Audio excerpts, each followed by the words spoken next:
Baal and Christianity. Lots of confusion on this one. Seriously, you want to get into a spinning teacup, this is a subject that will do it. But hopefully, I think at the end of this presentation, we'll bring some clarity to the subject. Now, this is part one, because this is an in-depth presentation. Background: Baal, the god portrayed in the Old Testament as the great rival to the God Yahweh, whose worship was considered by the prophets as an abomination, is in fact the model for the Christ story, oddly enough. And Christianity is a morphed version of the Baal legend, not a reformed version of Judaism, nor a new covenant with the Yahweh. Yeah, that one kind of gets us, doesn't it? So when you look at Baal in the traditional biblical sense, oddly enough, the history shows, particularly recent archaeological history, that these two deities coexisted. In fact, it is said that they are, in fact, brothers. Yahweh is brother to Baal, whereas Baal is the brother of Yahweh. So lots of, again, confusion. Not what we have been told, is it? Oh, it gets better. So when we look at Baal, how does he look? What does he look like? Well, notice this depiction. Folks, this one is very much telling. There's got symbolism all over this one. But it's not the only picture.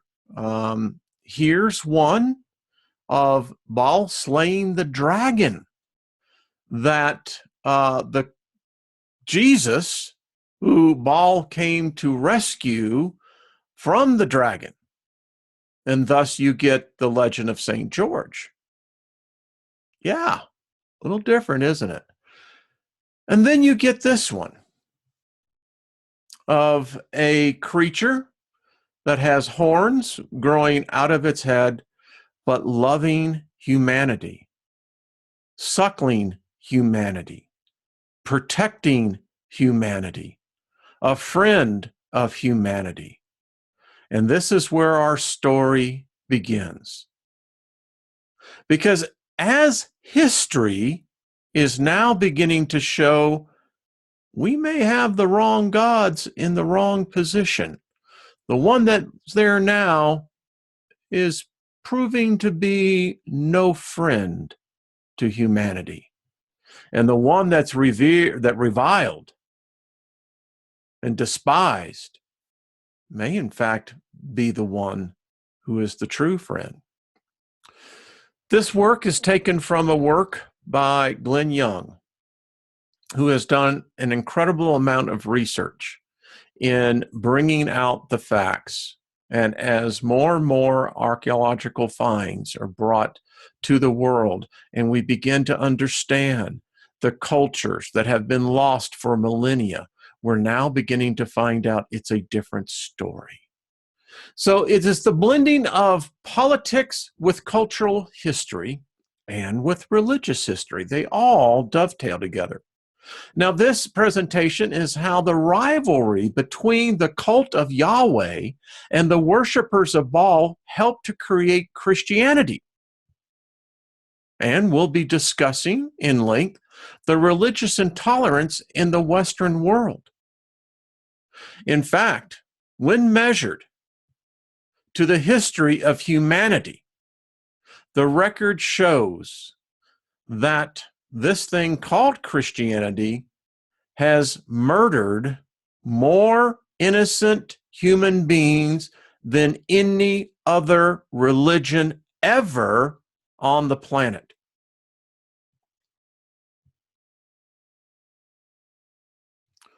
So let's talk about the rivals between Baal and Yahweh. This is not a religious presentation, but a presentation on the history of religious development, the mundane and the not sacred. This is a story not much told or much understood in the modern world.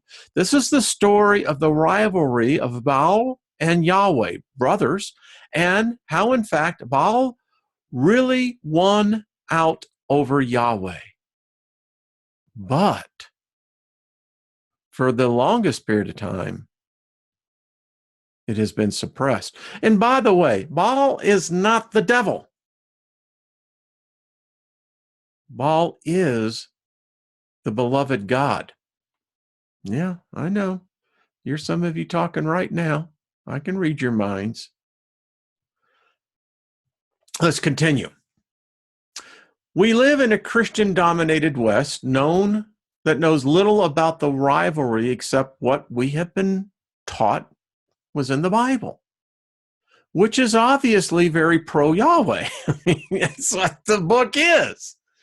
And in the Bible, the worship of Baal is portrayed as the greatest of evils. Always remarkable, though, how the tribes of Israel always reverted back to that. Most of the other ancient sources praising Baal have been destroyed a great deal by the Christians. And folks, I don't care what this does to your consciousness. The fact is, the Christian church, has burned more history than any other religion. It's just got to be accepted. And it's not picking on the Christians. It's the fact that the world wants this church to be held accountable for the history it tried to erase and replace with its own. That's the problem. Now, to understand the real nature of the rivalry, we need to cover thousands of years of history, present a history very different than what is popularly understood, and fight the current beliefs of entrenched religions who demand that their beliefs are based in history because they're writing the history. And the fact of the matter is, we know that most really didn't happen. We also need to understand how and why cultures change. Societies and the religions of cultures change with crises.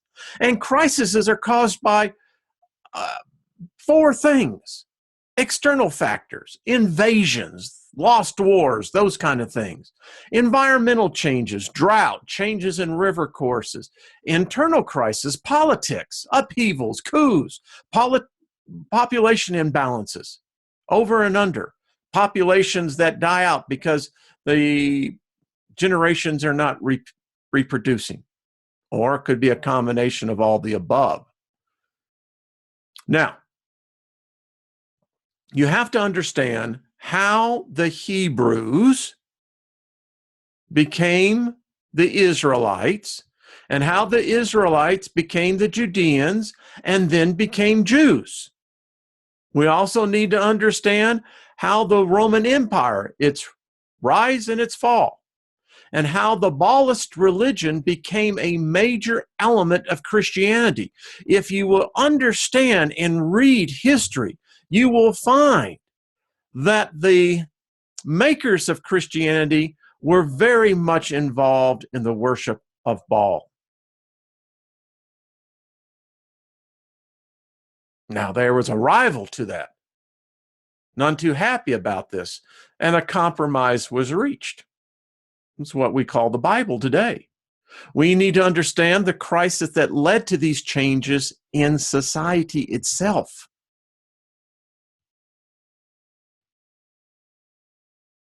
Facts based on facts. All the statements in this presentation that deal with history and wars and events and everything else except Christian dogma. It will deal with the facts of history, not the recreated reality. We will also deal with facts supported by a wide range of verifiable sources.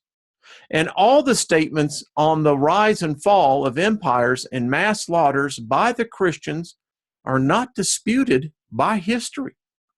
It's just the way it is, folks.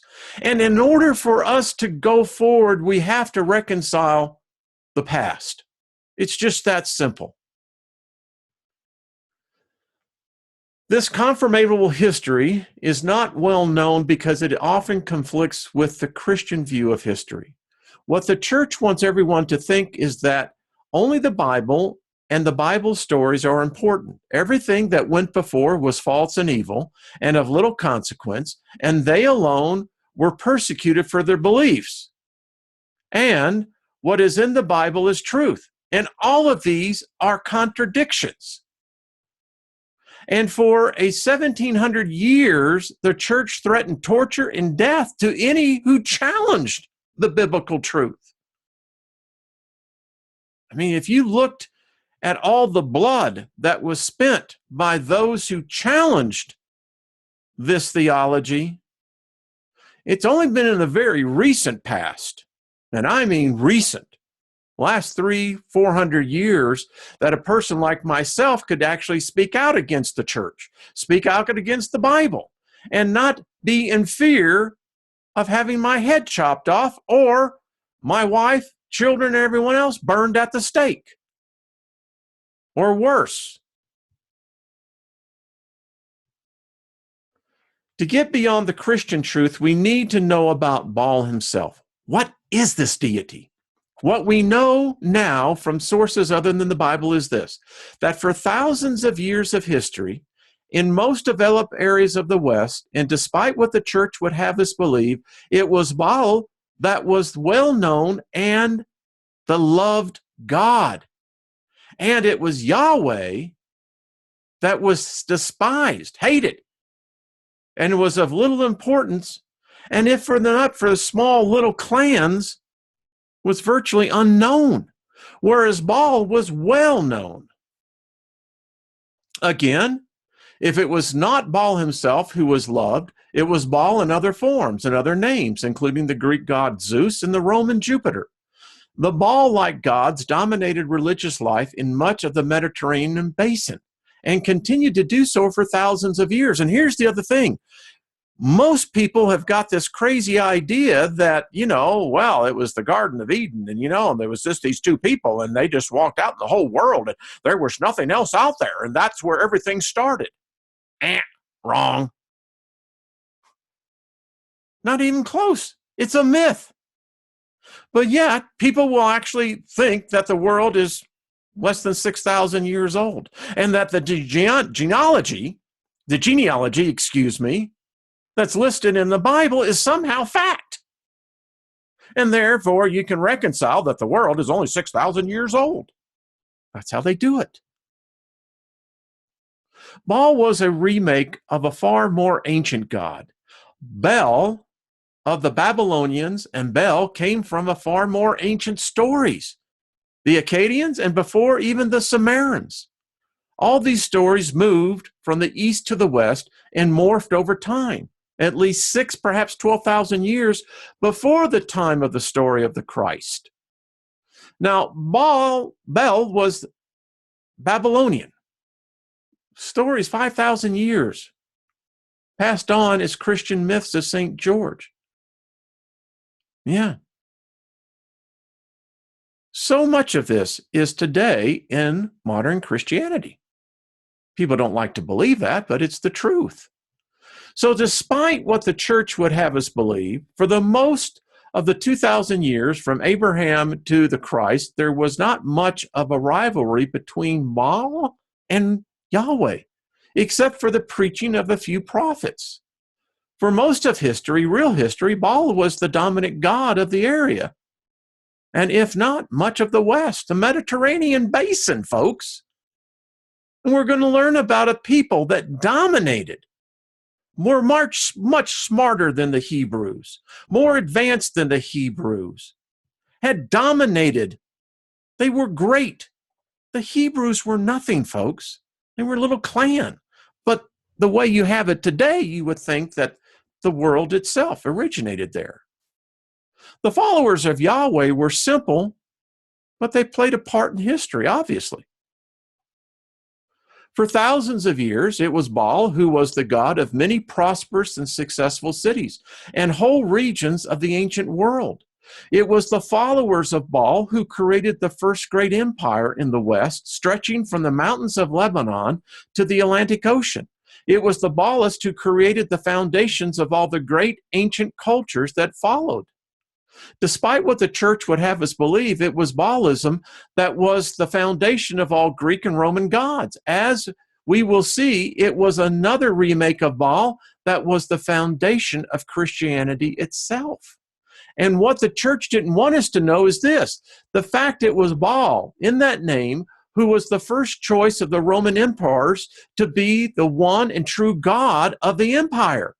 Some 150 years before Yahweh and the Christ gained that status, which was around 305 AD. The fight for the one God, the one emperor system, was started long before Constantine.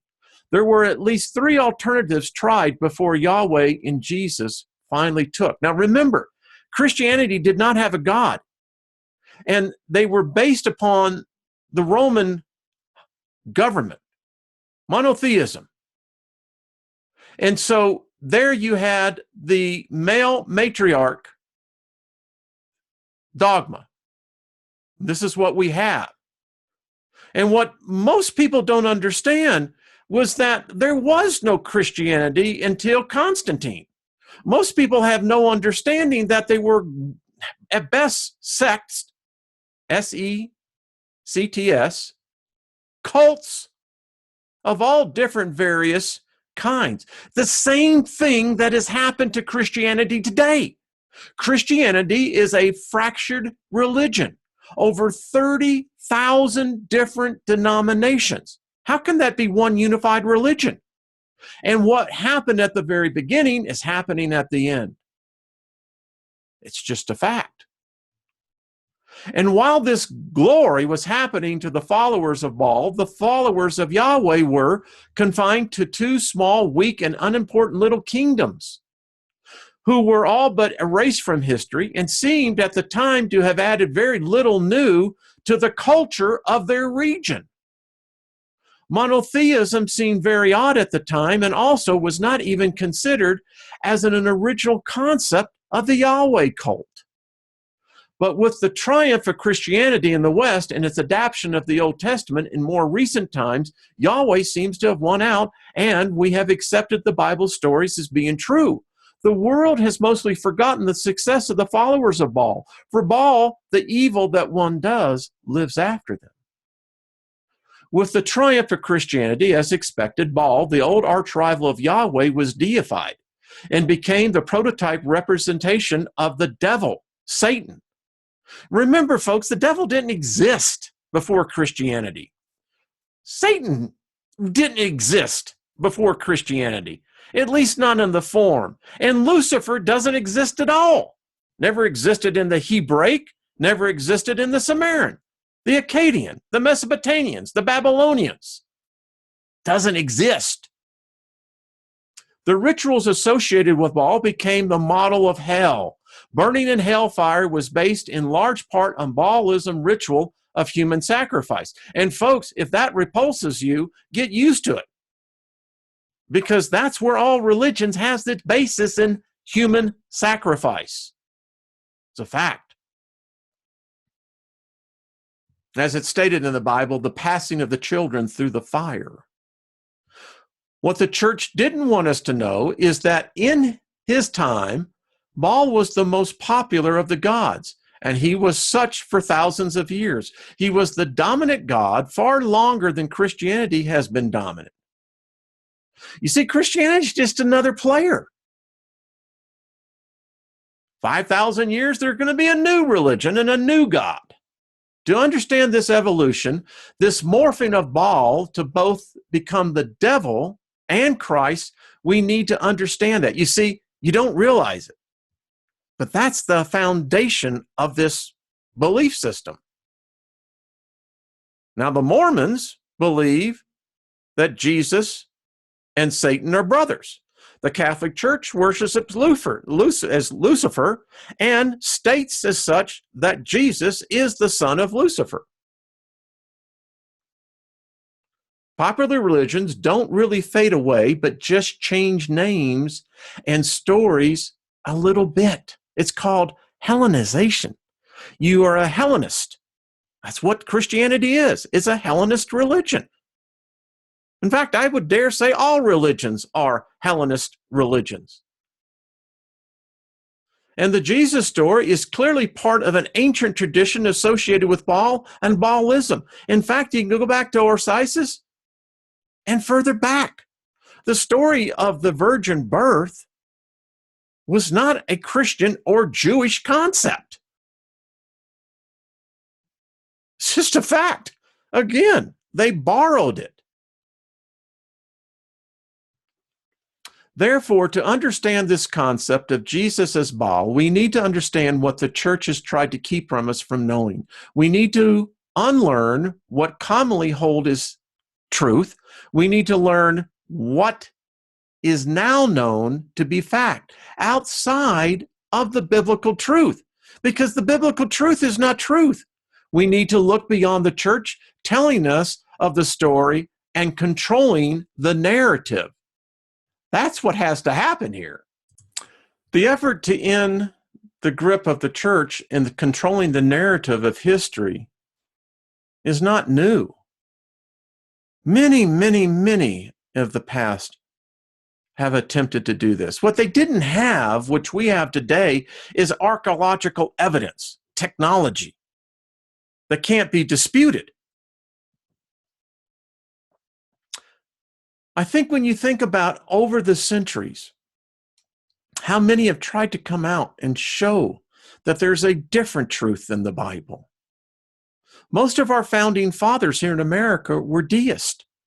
Revolutionary France even outlawed the religion of Christianity. And Christianity was greatly ridiculed in pre-World War I in England. Thomas Paine went from being one of the top 3 founding fathers to being written out of American history for his book, The Age of Reason, which showed the contradictions of biblical writings.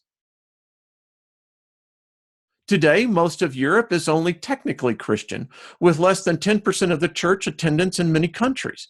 The fastest growing religious group in the world today is non-believers. But over time, the efforts fade in face of religious counter-revolutions. We evolve. And we will evolve out of this belief system. So after centuries of Christian control of history and constant efforts to defeat the rationalists and their challenges to Christianity, the Christian view of history still holds, at least in the West. This view of history, this denial of other people's history that goes back so much further than the West, so limits our abilities in the world today. But that is the total different presentation. Much of what we think is fact is not. And many facts we have no knowledge of. For example, today, we mainly accept the kingdom of David, despite the fact that there is no supporting documentation of the Bible outside the Bible. There's no archaeological evidence of it. They can't find anything of it, of ever such a kingdom. Denying the extent and success of great rival of Yahweh, followers of Baal, despite extensive evidence, undisputed documentary, show the success of the followers of Baal. They were very prosperous. And the problem is there's nothing to back this up. But when we look at real history, for instance, the Phoenicians, which were at the same time, very much different story, folks. Think about it.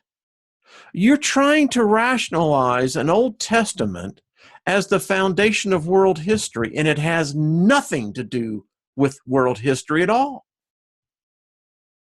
Of an unseen, unknown deity that somehow now is morphed into being God of the world.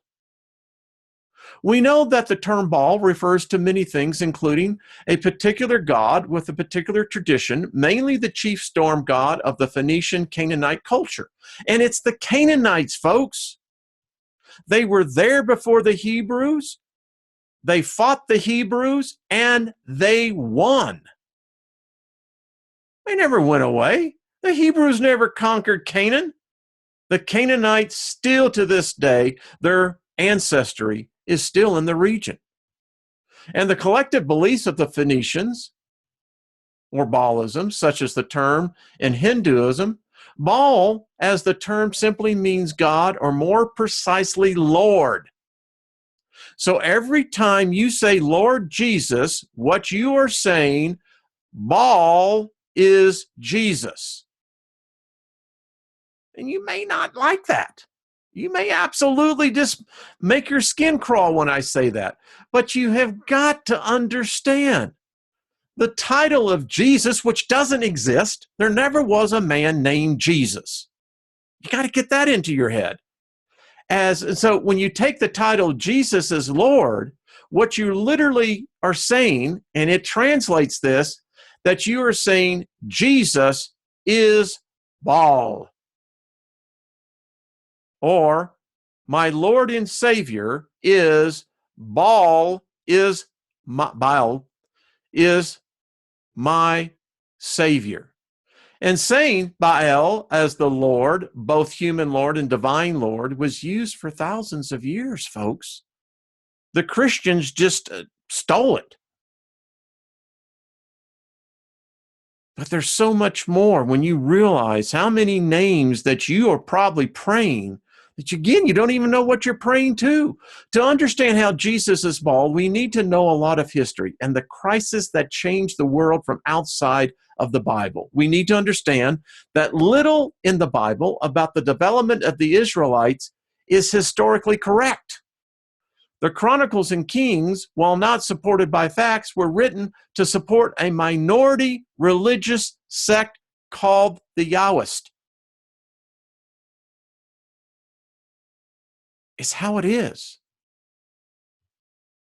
You also need to know that through political and social crisis, one God could become another, and another, and another. And this was something quite traditional in the religions of the world. Every time a culture would come up and you had a better God or a better religious system, it's called Hellenizing, adapting. Call them the Borg. You need to understand that it was often the profane that created the sacred and not the sacred that shaped the profane. Sacred writings often were trying to explain the politics of the ground of the moment of the day. To start with, we need to know how findings of archaeological diggings has changed so much of our understanding. And folks, let me just tell you, it began to change radically in the 1870s. And what was supposed to have been through the British Museum to begin for the School of Biblical Archaeology, excuse me, was to prove the Bible. And it did just the opposite. In fact, they've actually shown it isn't the case at all. Archaeologists now know that there's a different history, and that as far as we can continue to dig, we continue to find lost ancient cultures. And we're going to have to put them into our timeline. And when you put them into the timeline, well, we've got problems right here in River City, folks. And the examples are many, just to name a few. While there is proof of Jericho, and it was one of the great Canaanite cities, however, the Bible time frame for their destruction is 300 years after what the research shows. There has never been any physical evidence of any literary evidence of the Hebrew Exodus or great plagues upon Egypt. There is no record of it. Most likely all made up. If the day went dark when Jesus was crucified, no one in the rest of the world recorded seeing that manifestation. No one recorded it in Jerusalem that day. So how did it happen? What, did it just hit that one little square area?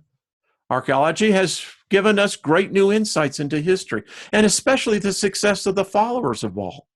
The ancient cities of Lebanon and many other places have been unearthed, and the writings found and translated with much new information. This helps us to move away from the relying only on one-sided stories of the Bible for understanding of the ancient world, and particularly the area of the Middle East.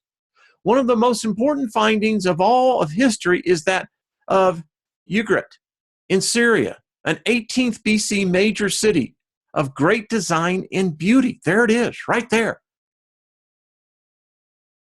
Are you getting the date on this? 18th BC, 1,800 years BC. The new findings show the people of Ugarit were the Canaanites, what we in the West come to call Phoenicians. They were smart and advanced people who added many things to culture and development of culture.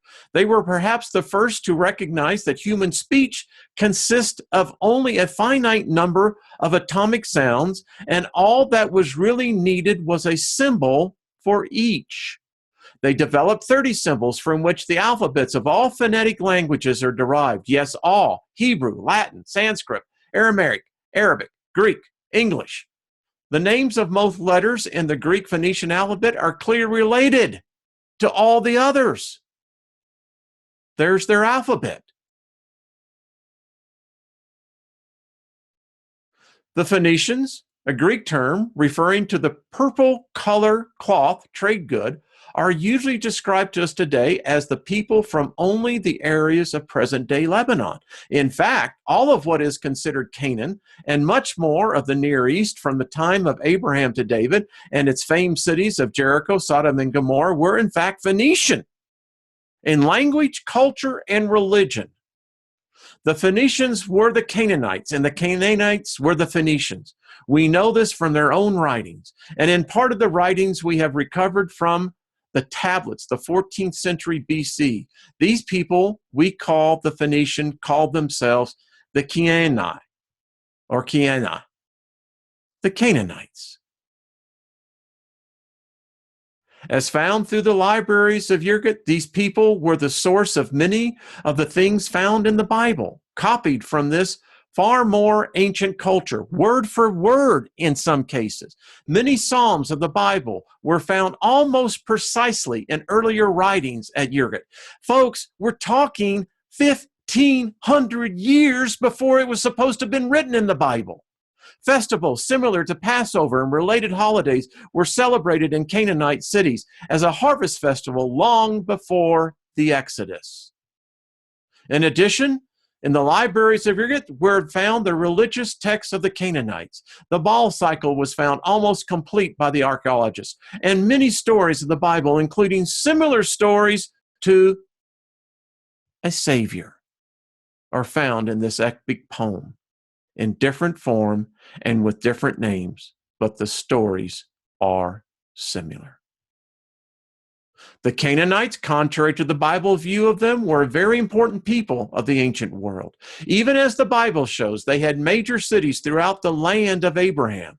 They became the greatest naval power of perhaps the world and knew many key principles of navigation. They traded with the cities of the Mediterranean, Mesopotamian, the Aegean Sea, Egypt, and Asian Minor, and very well South America and North America. Folks, our history is not what we have been told. And here is proof. We don't have to rely on a literary book for a history. We have the historical facts, the artifacts. This is end of part 1. Part 2 will follow.